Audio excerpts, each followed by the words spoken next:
Kwa nini kuna umuhimu wa mama mjamzito kuwahi kliniki, lakini vile vile na mwenza wake kushiriki hatua hizo zote? Mama mjamzito pale tu anapojihisi kuwa ni mjamzito ni vizuri akaanza kliniki, kwa sababu kuna mambo mbalimbali ambayo anaweza akayapata pale atakapoanza kliniki mapema.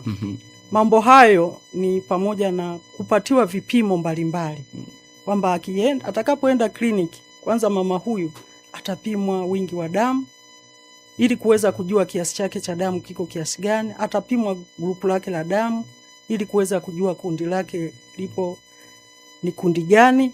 Lakini vile vile atapimwa magonjwa mbalimbali ambayo yanaweza yakamwambukiza mtoto pale anapokuwa mjamzito. Atapimwa virusi vya ukimwi, atapimwa ugonjwa wa kaswende, atapimwa ugonjwa wa homa ya ini. Lakini vile vile mama huyu pamoja na vipimo ataweza kupatiwa dawa kinga ambazo zitaweza kumsaidia.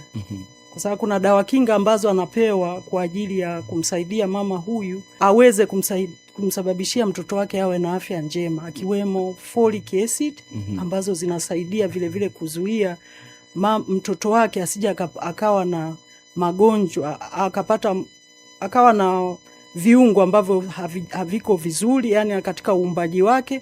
Lakini vile vile tunatoa fefu ambazo zinasaidia vile vile hata ukuaji wa ubongo wa mtoto.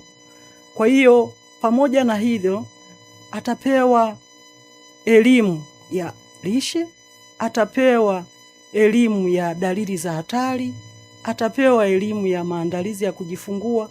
Kwa hiyo kuna faida nyingi sana pale mama atakapojihisi tu kwamba ni mjamzito aweze kuwahi kufika kliniki. Lakini upi umuhimu wa mwenza sasa kushiriki zoezi hili kikamilifu? Kwanza kisaikolojia tunasema mama atapata faraja kubwa kutoka kwa baba.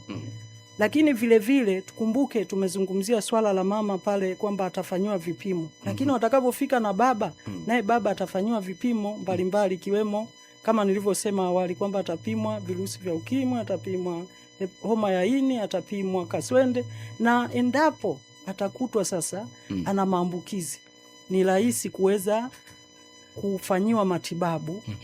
Lakini vile vile wakawa na maamuzi ya pamoja kwamba wanashirikishana kwamba tuna changamoto hii, tunatakiwa tuhakikishe kwamba sasa mtoto wetu anazaliwa akiwa na afya njema, na mtoto wetu atakayezaliwa anakuwa na afya njema. Nyinyi ni wataalamu na mara nyingi mnakuwa mko karibu sana na jamii.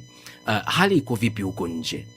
Na kila mwezi unakuta inaweza ikapanda ikawa 80%, lakini mwezi mwingine ikawa 70%.